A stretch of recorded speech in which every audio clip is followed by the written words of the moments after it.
আপনারা জানেন যে আমরা সিটি কর্পোরেশনে আসলে আমরা একটা সালিসি বোর্ড পরিচালিত হয় প্রশাসক মহোদয়ের নেতৃত্বে। তো ওখানে আমাদের একটা অভিযোগ দায়ের করা ছিল মোহাম্মদ সাইফুল ইসলাম এবং আব্দুল হাকিম।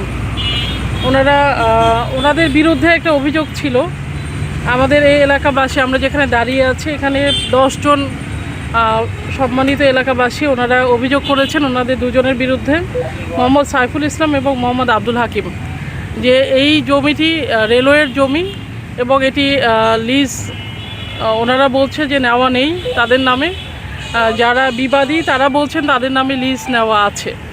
তো আমাদের প্রাথমিক পর্যায়ে এটি শুনানি হয় এবং লিজ সংক্রান্ত কাগজপত্র দাখিল করার জন্য পরবর্তী ডেটে আমরা তাদেরকে উপস্থাপন করতে বলি। তো তার আগেই আমরা আরেকটি অভিযোগ পেয়েছি যারা এলাকাবাসীর পক্ষে, তারা বলছেন যে এটি আসলে জলাশয় ছিল এবং তারা রাতারাতি বালু ভরাট করে জায়গাটি ভরাট করে শ্রেণী পরিবর্তনের হয়তো একটা পায়তারা করছে। তো তার প্রেক্ষিতে আমরা সরেজমিনের পরিদর্শন আসলে এখানে কি অবস্থা এটি দেখার জন্যই আমরা আমাদের রেলওয়ের যে কারণগো সাহেব উনি সহ আমরা আসলে উপস্থিত হয়েছি।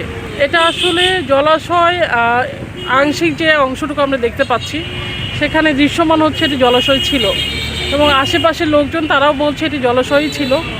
কিছুদিন আগেও আমরা এখানে প্রায় হয়তো 3 থেকে 4 মাস আগে একটা অভিযান পরিচালনা করা হয়েছে। তো আমি আমার অফিসের যারা কলিগ তাদের মাধ্যমে জানতে পারলাম এটি জলাশয়ই ছিল।